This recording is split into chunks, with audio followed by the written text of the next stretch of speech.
you have ribs? Yeah. So we have a little. Whoop.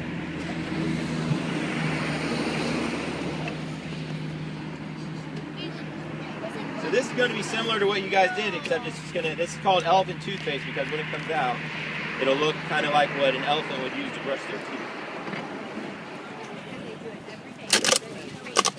So again, this is just yeast from the store. I didn't know hydrogen elephants peroxide. brush their teeth, Mr. Johnston. They're tough.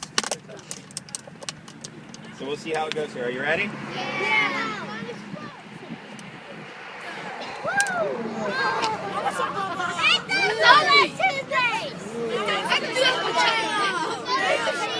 Yeah, it'll continue to go for a little while here.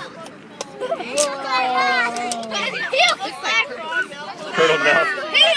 Now you can see it's getting past the suds, so you can see it's getting a little more denser with the foam there.